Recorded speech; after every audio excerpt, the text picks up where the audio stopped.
Canada dans leur sillage, Laure, Fred, Chine et Martin sont entrés aux États-Unis depuis 2 jours. Ils ont mis le cap au sud, mais comme l'automne les accompagne, Martin et Chine ont décidé de profiter des fruits de la saison. Vas-y. La famille file le long de la côte ouest à travers les routes boisées de l'Oregon. Les Américains sont les plus gros émetteurs de gaz à effet de serre. Chaque habitant y émet en moyenne 19 tonnes de CO2 par an, soit 3 fois plus qu'un Français. Certains d'entre eux essaient pourtant de réduire leur impact, et ce sont eux que Martin et sa famille vont rencontrer. Alors, direction Portland pour rencontrer un artisan qui fait des vélos en bois. Dans le temps, les vélos étaient sans doute faits en bois, mais aujourd'hui, on se demande à quoi cela peut-il servir.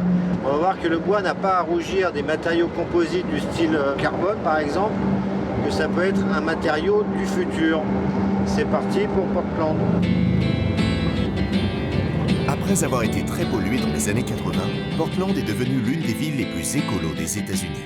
C'est la ville du pays qui compte le plus d'espace vert par habitant et on y dénombre 20% de voitures en moins que dans les agglomérations comparables. Les transports en commun y sont nombreux et plus de 500 km de pistes cyclables ont été aménagées. Ici, le vélo est une affaire très sérieuse. La famille a rendez-vous avec Ken Wheeler et son chien Elwood. Avec son fils, Ken a créé Renovo, un atelier de vélo haut de gamme, en bois, qu'il arrive à vendre dans le monde entier. Le vélo en bois pour adultes était encore relativement rare il y a 2 ou 3 ans, mais il connaît un nouvel essor. Normal, il a tout pour lui. Il est grand le triangle. Okay, you guys. Okay, les you want to amis. see how we make these Vous voulez bicycles? voir comment on fabrique ces vélos? Okay, so we start Alors, with on commence avec ces pièces these en bois. pieces of wood. This is Ce sont 4 four morceaux pieces de of bois wood qui forment le cadre du vélo. Enfin, that sa make moitié. the frame of the bicycle, half of Peux-tu it. tenir ça pour moi une So minute? could you hold this for me for a minute? It's heavy, C'est huh? lourd, hein? Okay, so then Ensuite, we take on prend that ça et on le met and dans we une grosse put machine it on a big qui le machine coupe comme ça. and we cut it like that. So now hold Voilà, that maintenant, one. on tient celui-là. Is that better? C'est mieux? Yeah, that's light, Ouais, huh? c'est léger, hein? Of the wood. Yeah, it's only we just Oui, take ici, out on all a that heavy retiré tout stuff. ce matériau lourd. Here, inside this, you have Nothing, just Rien. air. This. Juste comme ça. Just like that. C'est pas mal, hein? Pretty good, huh? Oui, Yeah. Yeah, it's hollow. oui, oui, First c'est of creux. all, wood, it absorbs En shock and premier lieu, le vibration. bois absorbe les The chocs most et les important vibrations. thing for a bicycle, La a chose smooth la plus ride. importante pour At un the vélo, same c'est qu'il time, soit we've engineered confortable. it so that it is Nous avons donc very mis en stiff, place un cadre stiff à la as a fois très carbon rigide, frame, and aussi finally it is a rigide qu'un cadre en sustainable carbone, material. mais Not dans only un is matériau cycling durable. itself a Non seulement faire du sustainable vélo est une activité durable en activity, soi, mais but in dans this ce cas, case, the le bicycle vélo itself lui-même est is durable. sustainable. The thing is Les with vélos en the composite de carbone sont composites très is légers. that they're very light. Ils sont They're plus lighter légers than que this, ça, mais ils but sont they're aussi also fragiles et quand fragile. vous avez un And cadre when you fait get avec the ce genre de ultra stiff matériau, frames, le you confort get a sur le very vélo est très harsh relatif. ride.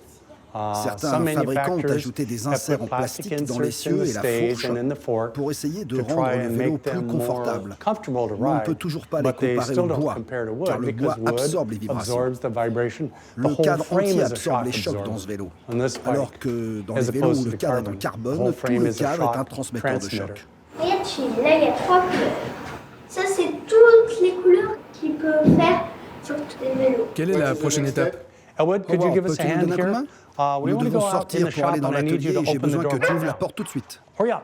Dépêche-toi. That's it. Good. C'est Get ça, out. bien. We're going out. Venez Come tous. on. Come on, On y va, on y everybody. va. Allez, venez tous, Come venez on, tous. everybody.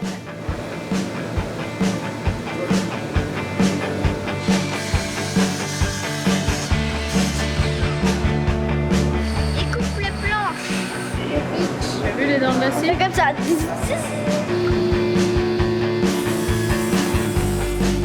So over here we have Donc the ici, raw nous avons la materials matière from which première à we make partir de laquelle on bikes. fait les vélos. Many of the woods we Une use grande from the partie US du bois are, américain que nous come from utilisons vient des Appalachia. montagnes Appalaches. And Et la that quantité de ce hardwood bois dur a doublé ces timber 50 inventory dernières has années. doubled in the last En 50 moyenne, years. on plante We're deux averaging nouveaux 2.5 arbres et demi new pour trees for chaque every arbre tree qu'on that abat we désormais. harvest right now. And the numbers you see on the Les wood nombres like que vous voyez this, sur le bois comme ça représentent les tests que nous faisons they pour chaque represent the morceau de testing bois. that we do for every On stick of analyse wood. We l'humidité, test for le poids, la moisture, rigidité. weight, Donc, quand and nous avons une personne stiffness. qui pèse 120 kg, So then when we get a on peut construire un 275 vélo pound avec un person, bois assez we can léger build a pour cette bike of the personne correct stiffness et de for that même pour une person, personne de 45 likewise a kg. 100 pound person. So all these numbers Ces go in our nombres sont entrés database, dans notre and we base de pull out the données. right wood for the weight of the Et on peut person. ainsi trouver Martine, facilement la see, bonne there's a planche de purple bois wood. en Did you know fonction there du was a poids de la purple wood? personne. That's called Purple Heart. Dans ce So vélo, this par bike exemple, is il va y going to avoir de be l'érable à have l'intérieur maple on et the de l'amarante inside à l'extérieur and Purple et Heart un on peu the de outside cèdre au and a milieu. little cedar going right down the middle. On We colle glue all tous of ces these different différents woods bois together ensemble pour so that we obtenir can les make the different différentes couleurs colors du of the cadre. frame.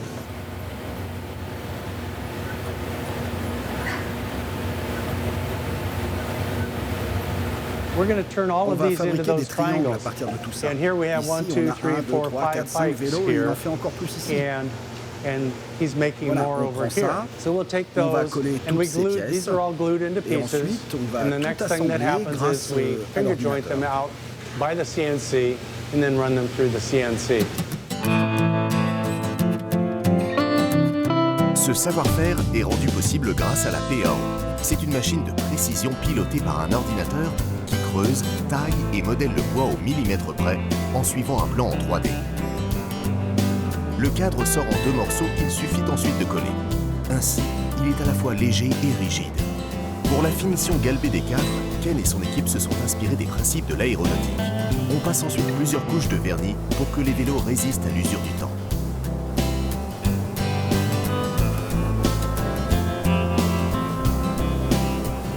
Quand il passe dessus, et ben après, ça brille.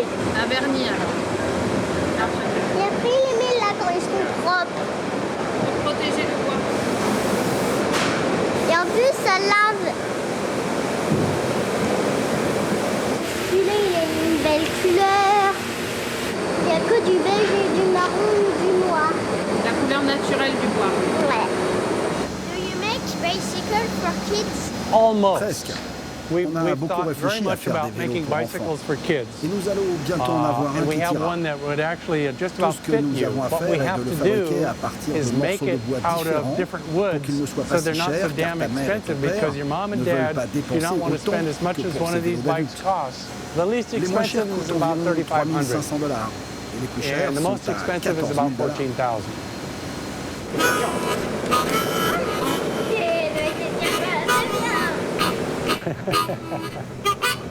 C'est un chien de cirque.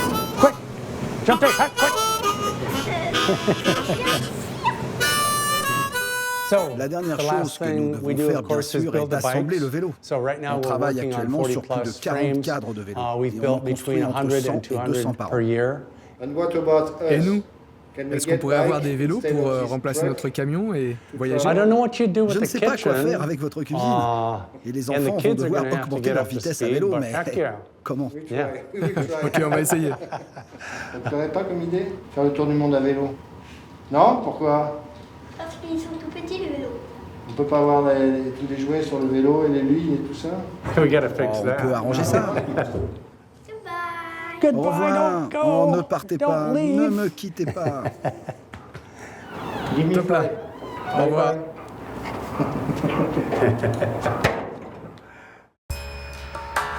Retour au bon vieux camion pour la suite des aventures en Californie.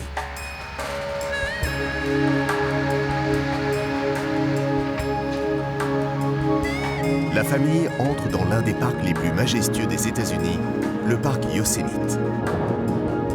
Avec le Yellowstone, il fait partie de ces parcs créés à la fin du 19e siècle par de grands naturalistes. L'idée était de préserver les espaces naturels pour le bien-être qu'ils procurent à l'homme. Aujourd'hui, on en compte 59 à travers tous les États-Unis.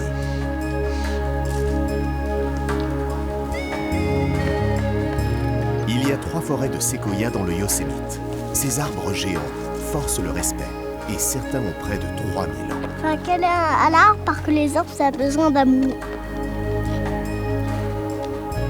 Tu as entendu les arbres? Les feuilles. Les arbres te parlent.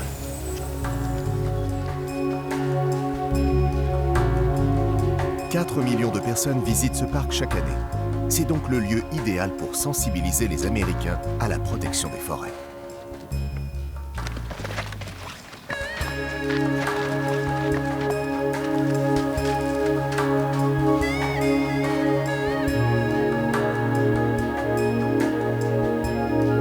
Le Yosemite est aussi un parc de haute montagne, avec des sommets qui frôlent les 4000 mètres d'altitude. Certaines zones sont interdites à toute activité humaine. Les animaux peuvent donc y vivre tranquillement à l'abri des hommes. Un écureuil gris. Pas de bruit, pas monter aussi haut que lui.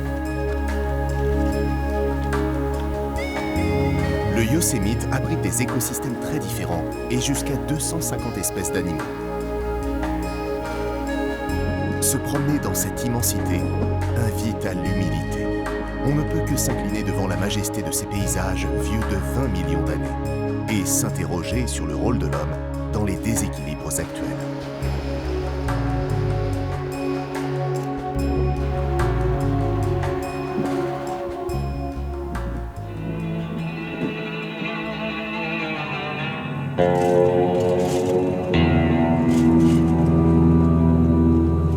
Partons maintenant pour rejoindre la ville de San Francisco.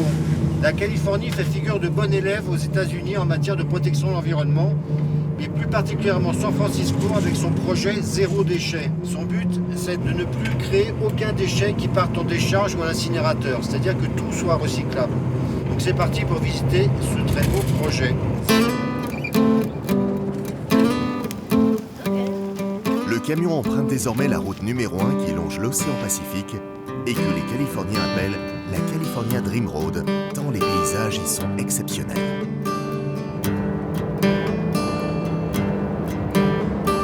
On va passer le pont le plus connu au monde. C'est-à-dire le fameux Golden Gate. Il est là juste devant nous. Il est ultra grand, il porte une autoroute, il y a même 2 pistes pour les bicyclables. Avec sa couleur orange internationale, ce pont est devenu l'emblème de la ville. Pourtant, sa construction, lancée dans les années 30 en plein milieu de la Grande Dépression, manqua de ruiner tous les habitants de la région, tant elle fut chère. Aujourd'hui, plus de 100 000 voitures l'empruntent chaque jour.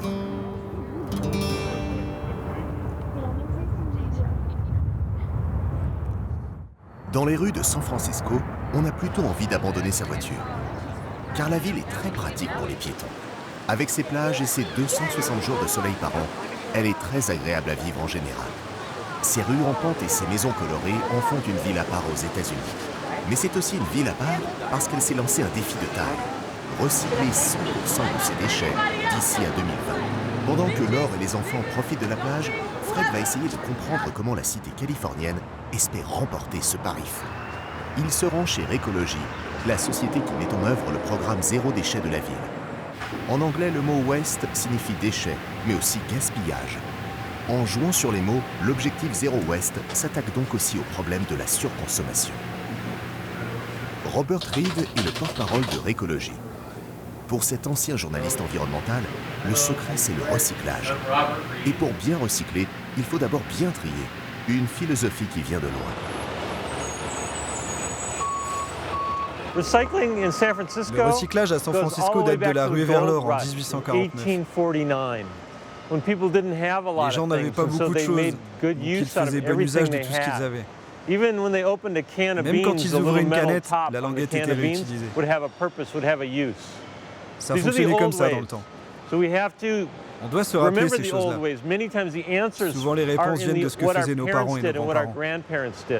Même si nous vivons dans des villes, nous ne devons pas oublier notre environnement. Nous devons nous rappeler que nous ne sommes qu'une infime partie d'une planète entière.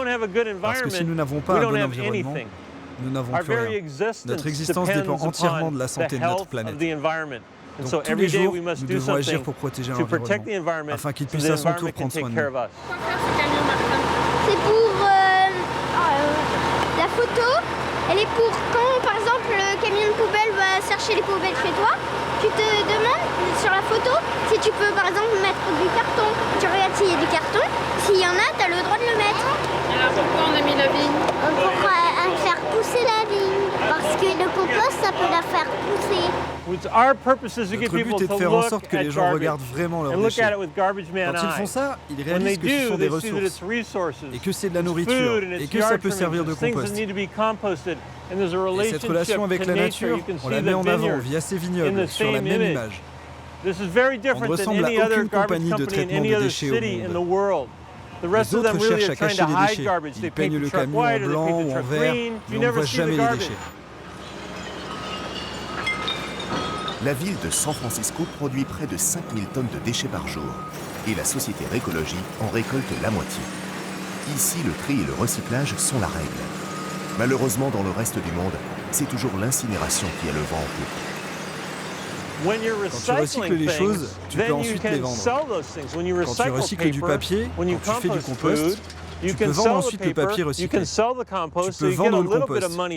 Donc tu gagnes un peu d'argent en retour et ça t'aide à payer le programme. Mais quand tu brûles du papier, que tu brûles la nourriture ou du plastique, ça part définitivement. Quand ils sont brûlés, ils sont détruits. Il n'y a rien à vendre. Il n'y a rien à envoyer à la papeterie. Tu ne peux pas vendre ce papier car tu l'as brûlé. Et les incinérateurs nécessitent aussi beaucoup d'énergie. Ils brûlent à des températures très élevées, à près de 1400 degrés. Ils ne sont pas très efficaces en termes de production d'énergie, parce qu'il en faut beaucoup pour les faire fonctionner. Qu'est-ce qu'on va en faire tout cet aluminium? On va le vendre pour refaire d'autres boîtes de conserve, d'autres canettes, d'autres tablettes de chocolat. Et oui, et la boucle est bouclée. Vous voyez ces casiers? Chacun de ces casiers représente un emploi. Dans cette entreprise, on a 175 salariés. Ce sont des emplois permanents et locaux que l'on a créés ici. Le recyclage crée 10 fois plus d'emplois que l'incinération des déchets.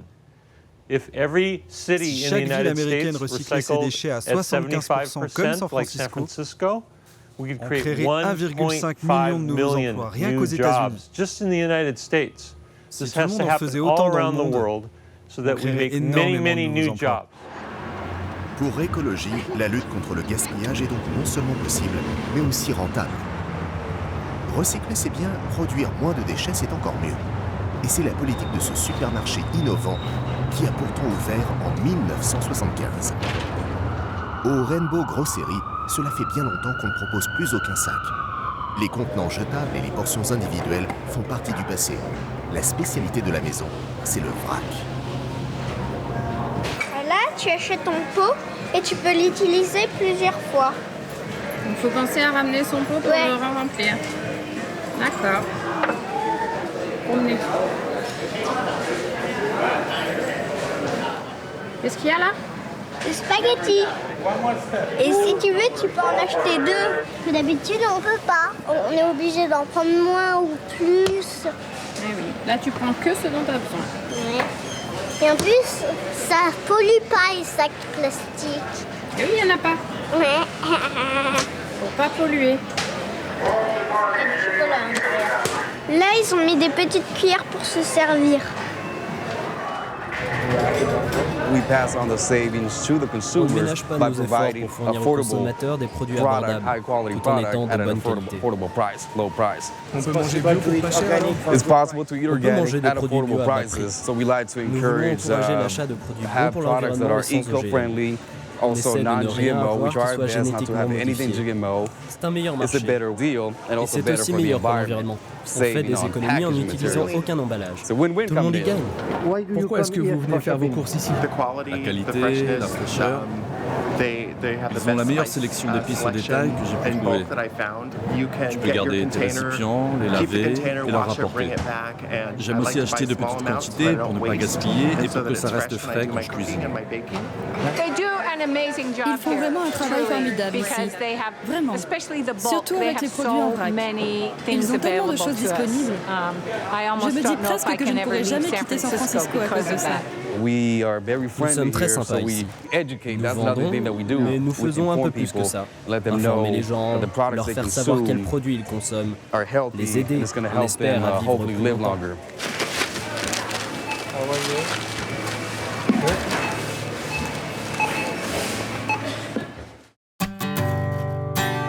La nuit a été courte pour Fred, car ce matin il joue aux éboueurs avec Robert et Ramon Alvarez, le responsable de la collecte chez Récologie. Les habitants de San Francisco en tant que clients sont très ouverts. grasp the idea and understand what essaie de we're trying to do as a company. Société. You know, it's good for the environment. L'environnement. It reduces litter because it has reduced litter by. The city has, you know, we work in conjunction. The city eliminated plastic bags, styrofoam. The streets are cleaner due to the fact that that stuff isn't flying around anymore.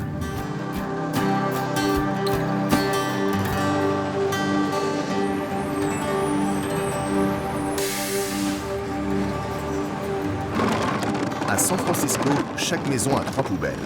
Une noire pour les déchets non, ceux qu'on ne peut pas recycler, une bleue pour ceux qui se recyclent, et une verte pour les déchets organiques et le papier. La facture dépend de la taille de sa poubelle. Plus elle est grande, plus on paie. Et la noire est surtaxée.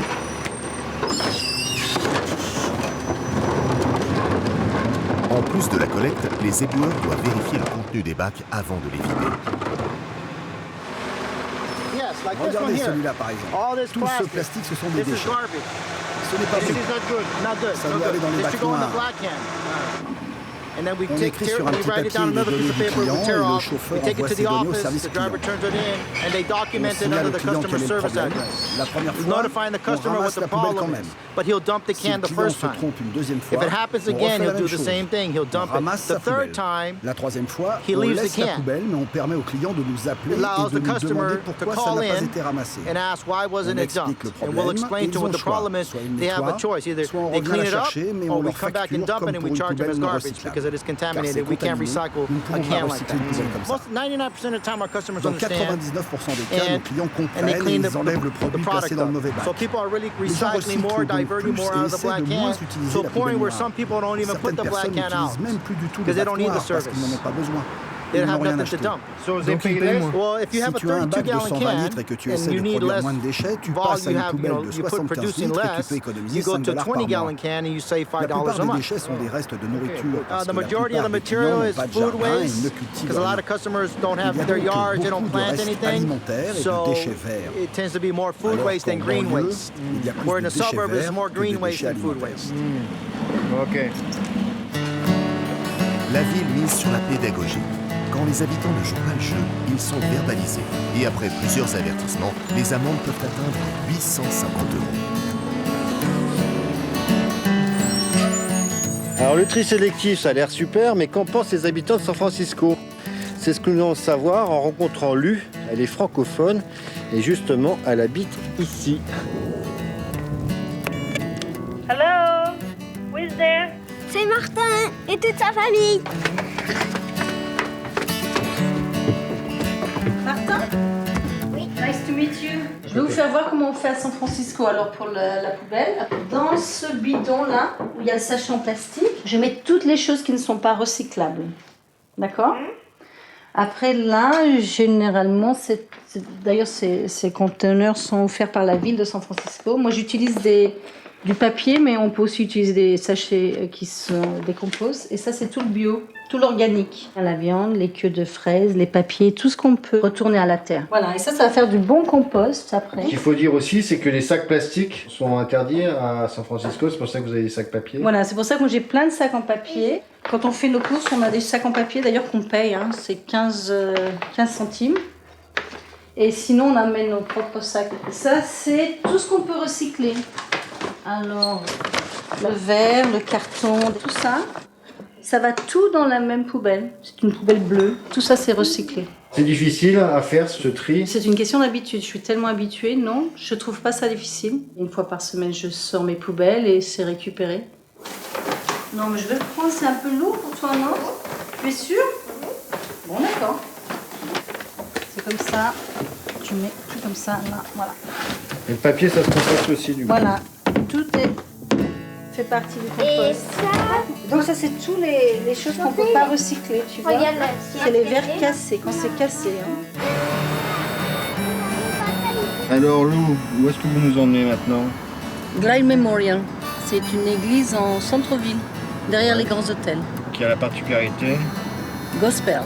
Qui est gospel? Oui, mais c'est un gospel où toutes les foi ou les orientations sexuelles ou les couleurs de peau sont bienvenues, donc c'est assez particulier. À l'image de San Francisco avec une tolérance terrible. Terrible, fantastique, plutôt que terrible je dirais. Génial, on va voir ça.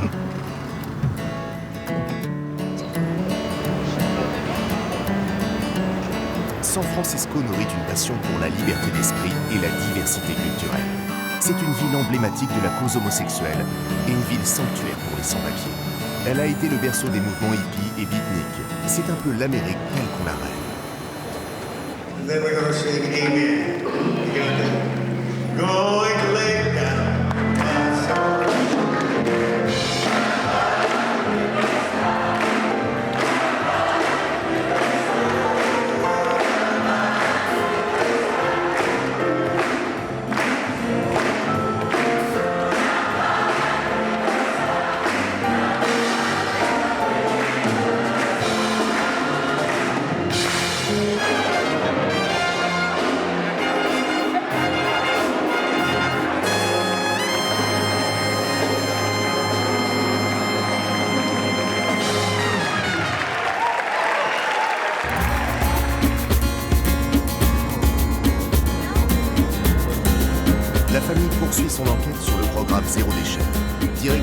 Vacaville, à une trentaine de kilomètres au nord de San Francisco. Nous voici au volant d'une voiture hybride que Robert nous a prêtée pour nos déplacements à San Francisco. Nous sommes maintenant en route pour aller visiter le centre où ces déchets organiques collectés à San Francisco sont transportés pour les transformer en un merveilleux compost. À quoi ça ressemble un compost géant? On va voir ça tout de suite.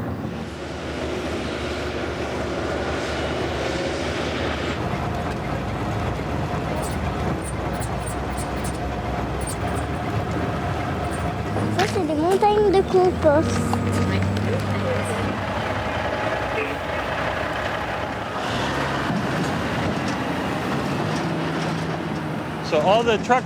Tous les camions mettent les déchets là.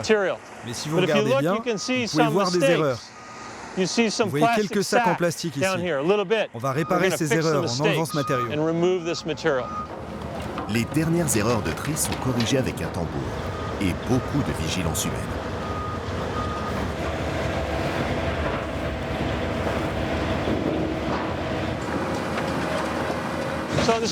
Donc cette machine broie et découpe les déchets en morceaux plus petits. Vous voyez ces jolis petits morceaux, hein? C'est comme ça qu'on fait le compost. Ça commence à se transformer, c'est déjà chaud. C'est le gros scarabée qui mélange le compost. Cette machine va transformer la matière pour que le compost qui est à l'intérieur parvienne à l'extérieur et respire. On branche ensuite à une citerne pour mettre de l'eau. Vient de l'eau de pluie que l'on récupère. Cela permet aux micro-organismes du compost de recevoir de l'eau et donc de vivre et grandir et jouer leur rôle. Les micro-organismes décomposent les substances organiques en morceaux de plus en plus petits. C'est leur rôle, ok?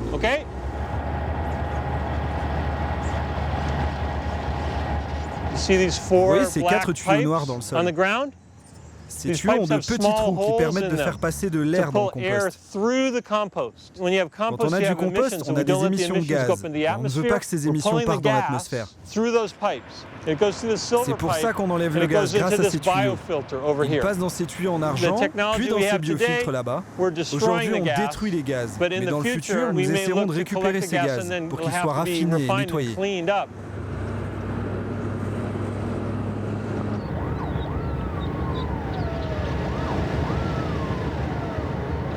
Ça vient de San Francisco. C'est très chaud car il y a beaucoup d'activités microbiologiques.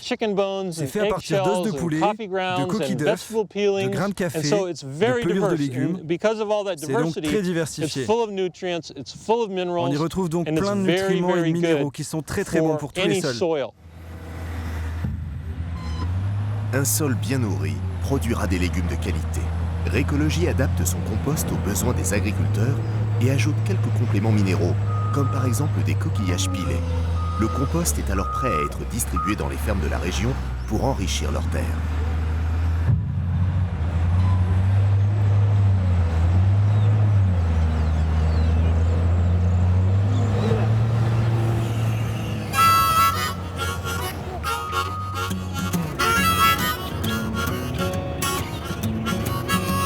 Ce compost a l'air magnifique, mais qu'en pensent ceux qui vont l'utiliser, à savoir les agriculteurs?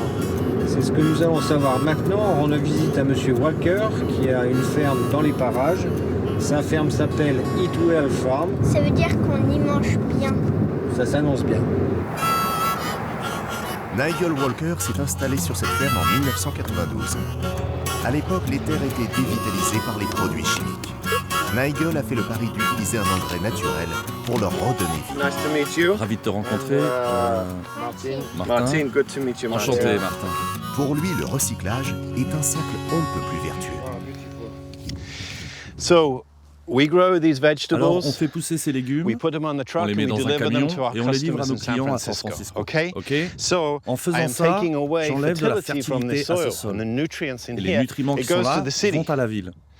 Ce que le compost nous permet de faire, c'est de ramener cette fertilité dans le sol. C'est ça le recyclage. C'est simple, chaque ville devrait faire ça. C'est mieux que le champ de mon voisin qui utilise des produits chimiques. On a de meilleures récoltes, des plantes plus vertes, plus grandes et des moissons plus abondantes.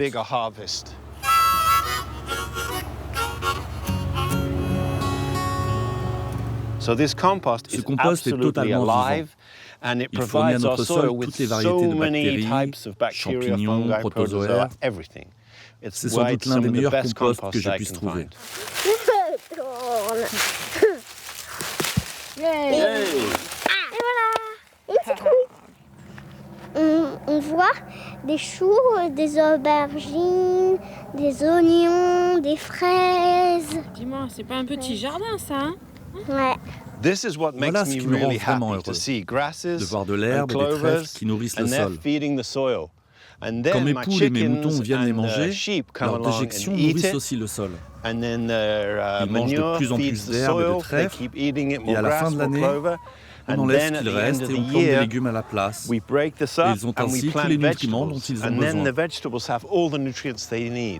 Les poules fournissent des œufs que je vends, donc ils sont complètement rentables et ils me permettent d'économiser en fertilisant. Je peux donc fertiliser mes sols gratuitement. Elles sont comment ces cabanes de poules? En carriole. Et oui, pour pouvoir les changer de place. Et c'est bon pour les plantes. On économise donc en pesticides et en produits chimiques et on fait pousser les légumes les plus fabuleux qui soient. C'est pas nouveau aussi? Non, c'est ce que mon grand-père avait l'habitude de faire. C'est ce qui a fonctionné pendant plusieurs centaines d'années. C'est à partir de la fin de la Seconde Guerre mondiale que toutes ces sociétés, avec leurs produits chimiques, ont tenté d'imposer aux agriculteurs l'utilisation de pesticides. Qu'est-ce que tu as là? Une coccinelle. Ah, c'est mignon, hein? Merci. My pleasure. Nice to meet you both. Nice to meet you too. Now is a needed time, I said now. It's needed time. Now is that need. Les légumes de Nigel ont un débouché tout trouvé car le programme Zéro Déchet sensibilise aussi les habitants à ce qu'ils mangent. Pour atteindre son objectif, la ville a également interdit les petites bouteilles d'eau en plastique et elle incite les restaurants à composter leurs déchets. Alors, je suis très intriguée, c'est la première fois que je vois des haricots noirs. C'est joli. C'est organique. L'objectif Zéro Déchet pourrait bien être atteint en 2020. Tiens, tu peux en goûter un.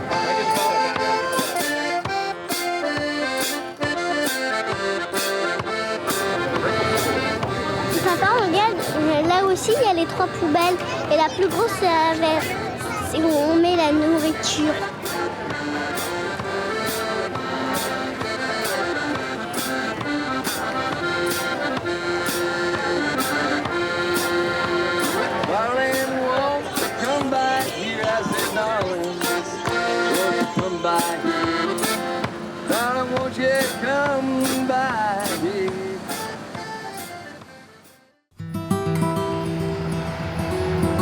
Il est temps pour Martin et sa famille de quitter la baie de San Francisco et de reprendre la route à travers les grands espaces californiens.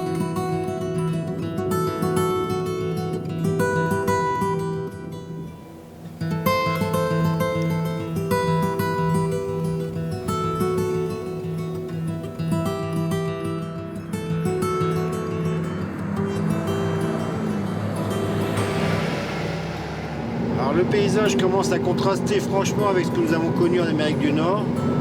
Bienvenue dans le désert, bienvenue dans la vallée de la mort.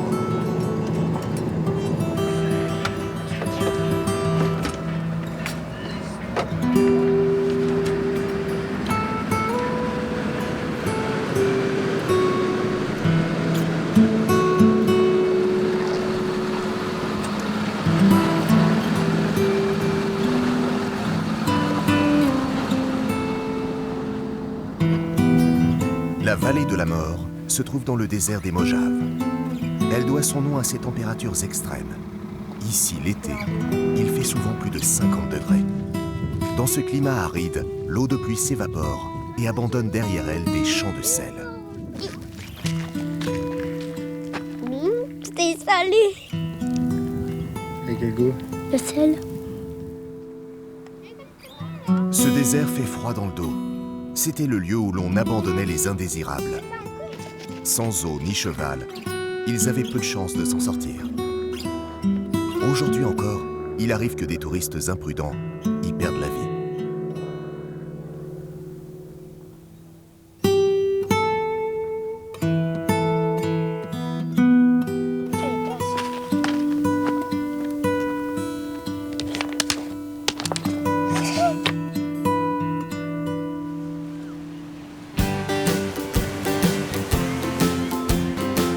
C'est très reposant, mais Martin et Shin sont quand même bien contents de retrouver de longues étendues de sable mouillées.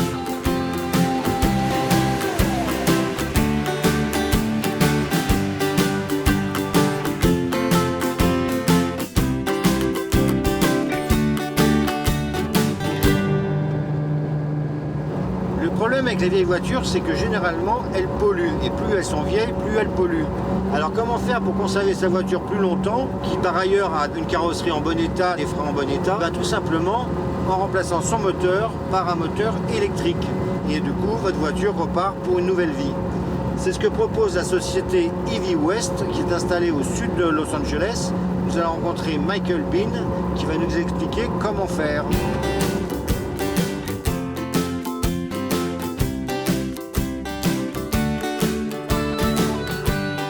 Du neuf avec du vieux, ça c'est dans l'air du temps.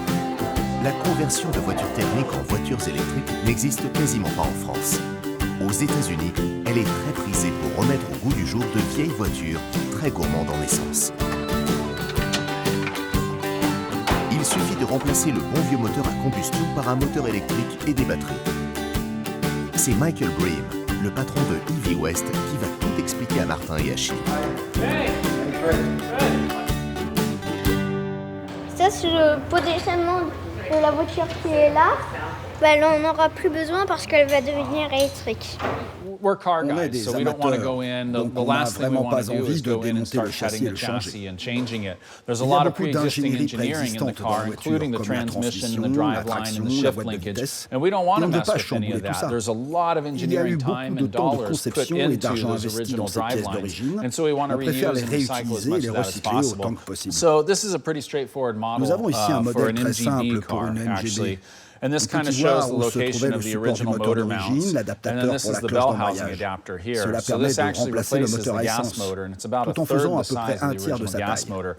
What the computer allows us to do is model these exact points in a 3D space so that we can assure that this will fit in there. The electric driveline is essentially the same thing. We're doing the same exact thing, we're just putting a system in there that is more efficient, and most importantly to us, it's more powerful than the original motor. So you can take a Beetle that maybe struggled to do 55 miles an hour up a hill, and now you have no problem driving this car 80, 90 miles an hour and it will scoot up any hill. But the best thing is the side effect is it becomes an emission-free vehicle. Ça, c'est les batteries. C'est une super bonne idée de le remplacer par des batteries. Que le moteur, il pollue, que les batteries ne polluent pas.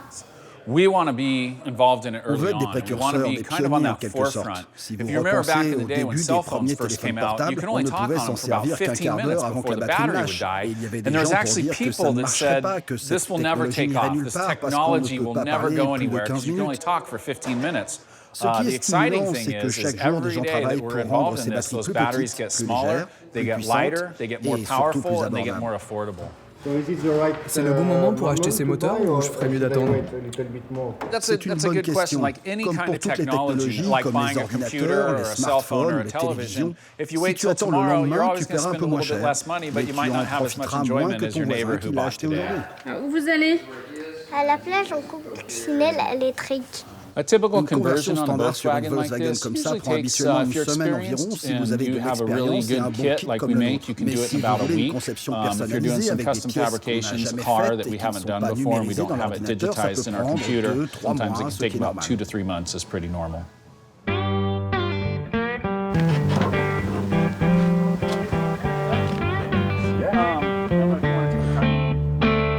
Yeah, we're in a 1969 Karmann Ghia. Great car. Customer had it his whole life. It was his high school car. He started to have so many problems that he wasn't really driving it anymore. And because of that, the gasoline kept going bad. So every time he'd go to drive it, he would have to clean out the carburetors and all the gunk in the carburetors. And now you have a car that is literally you just turn the key and go. It's just kind of like switch it on. So instantly, there's full torque right there. And you've got it all the way up, 4,000 RPM. C'est bien plus rapide qu'une boîte de vitesse normale.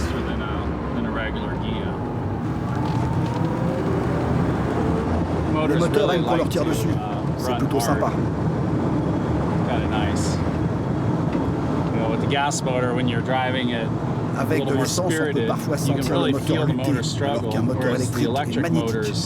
Ils aiment avancer. It's magnetic drive, so they really just like to go.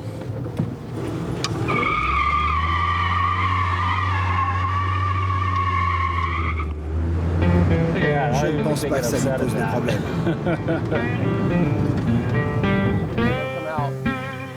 Et pourquoi ne pas convertir une voiture mythique comme cette vieille Ferrari? Eric Hutchinson, son heureux propriétaire, a hâte de faire crisser ses pneus sans polluer. C'est une Ferrari GTS de 1978. C'est un véhicule économiquement irréparable qu'on a récupéré il y a 2 mois comme projet pour Livy West Shop. Notre but est d'en faire une voiture 100% électrique. Ce qui est bien avec cette voiture, c'est qu'une Ferrari thermique coûte une fortune à entretenir. Donc le choix de s'en occuper a été facile.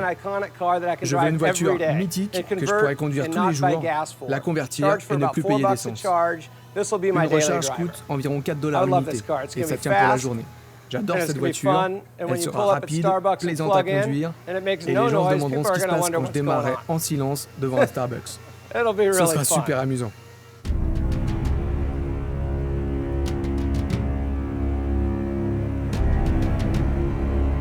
Pour Martin et Chine, il y a autre chose d'amusant qui se prépare. Qu'est-ce que tu fais, Chine? De creuser une citrouille. Pourquoi faire? Pour Halloween, on va la creuser, après on va l'allumer, comme ça fera peur pendant la nuit. La lumière. Twinkle,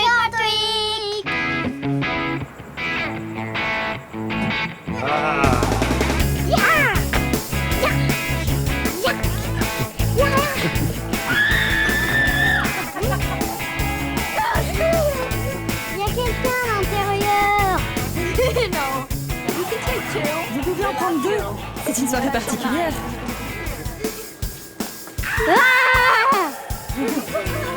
Je vous en prie.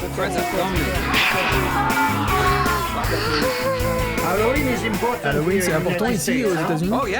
Ah oui, beaucoup, on adore ça. C'est marrant de faire les fous comme ça. On se déguise et on devient quelqu'un d'autre pendant un moment. Mais ça tient vraiment chaud. J'adore trop les bonbons. J'en veux d'autres. J'en veux encore plus. Thank you. Merci. Merci.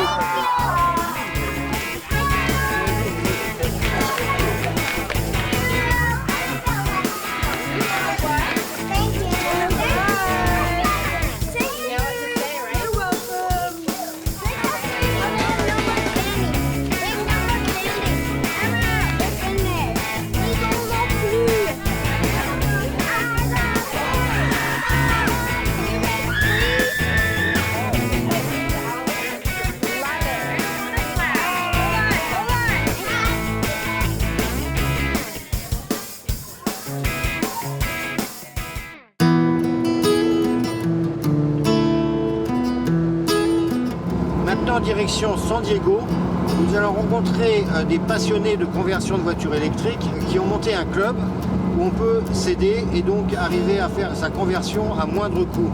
C'est parti pour rencontrer ces passionnés à San Diego. San Diego se trouve à 25 km de la frontière avec le Mexique et on y sent déjà les influences de l'Amérique latine. Il paraît que tous les Américains rêvent de vivre ici. Mais pour Fred, pas le temps de flâner, un rendez-vous est prévu.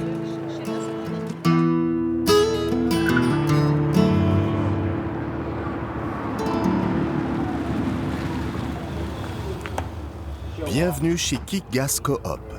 Dans ce hangar, ce sont les propriétaires eux-mêmes qui convertissent leur voiture au tout électrique. Aucun mécanicien professionnel. Ici, on s'entraide entre passionnés et chacun va à son rythme. C'est une coopérative de voitures électriques. Tout le monde s'entraide. Et on ne travaille pas sur une voiture sans que le propriétaire ne soit présent. On ne va pas la construire pour eux juste parce qu'ils sont membres. Et on ne vend rien. On n'est qu'un club. Il y a tous ces membres qui sont déjà passés par là. Donc on sait quel genre de problème on peut avoir. Pourquoi est-ce que vous avez décidé de transformer votre voiture ? Je suis un peu une rebelle. Je suis née dans les années 50. J'ai été une hippie inquiète pour l'environnement. On a des panneaux solaires à la maison. On cherchait un véhicule électrique, mais il fallait que ce soit dans nos moyens. Et c'est comme ça que j'ai choisi de venir ici. J'ai appelé la voiture coccinelle solaire pour attirer l'attention sur le fait qu'on peut utiliser des panneaux solaires pour recharger nos voitures et conduire sans dépendre d'énergie fossile. Tu peux passer par une petite phase de doute parce que tu dépenses beaucoup d'argent pour une conversion qui n'est pas toujours aussi facile que prévu. On ne te verra plus pendant 2 semaines parce que tu es déprimé jusqu'à ce que finalement tu reviennes travailler sur ta voiture. Ça arrive souvent. Mais tu sais, tu n'es pas le premier à passer par là. Mais un jour, tu finis par prendre la route et tout le monde est là. Waouh, tu as réussi, tu l'as fait. Chez KickGas, on convertit de tout. Des vélos, des motos et des voitures mythiques. Voici une Porsche 914 de 1974. Ça m'a pris 1 an pour la transformer. C'était beaucoup de travail. Pourquoi est-ce que vous voulez utiliser une voiture électrique aux États-Unis où l'essence est pas chère? L'essence, c'est vrai, l'essence n'est vraiment pas chère. Dans mon cas, c'est un choix politique. Je ne peux pas envoyer mon argent aux gens qui veulent nous faire exploser. Donc, j'ai choisi de ne plus acheter d'essence à l'avenir. Et pourquoi ne pas avoir acheté une voiture électrique neuve? En 2010, il n'y avait pas de voiture électrique à acheter. Et aujourd'hui, elles n'ont pas vraiment l'air cool, à part les Tesla, qui sont hors de prix. Aux États-Unis, de plus en plus de convaincus roulent à l'électron. 8000 voitures électriques sont vendues chaque mois.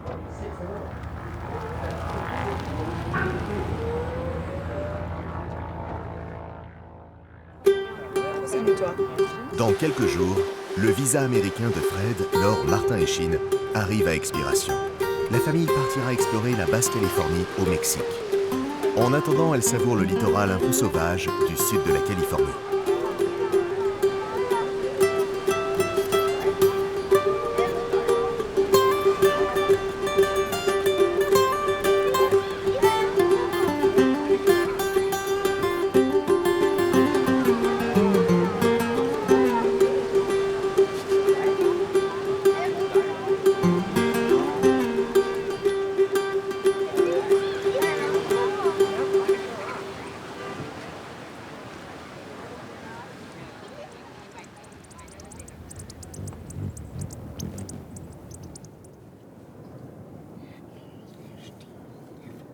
Alors ces petits oiseaux, ce sont des colibris. Alors il en existe dans toute l'Amérique, Amérique du Nord, Amérique du Sud. Et il y a une vieille histoire amérindienne qui raconte qu'un jour il y a eu un grand incendie de forêt. Tous les animaux regardaient comme ça à rien faire, ils étaient désemparés. Et seul le colibri s'agitait dans tous les sens. Il allait chercher une petite goutte d'eau, il l'a posée sur le feu. Alors le toucan lui dit « Mais arrête, tu es sot! Allez, viens avec nous, on s'en va !» Il dit « Non, mais moi au moins j'aurais fait ma part de travail. » Ah, bah, qu'est-ce que ça veut dire? Comme ça, si quelqu'un fait un truc et l'autre le finit, et ben, il y aura moins de travail à faire. Par exemple, si de ramasser un peu un pied par terre, ça serait pas beaucoup. Mais si tout le monde le fait, ça allait mieux la planète. Ah oui. Si tout le monde fait quelque chose, ça ira mieux. Ouais. Comme ça, la planète sera plus polluée.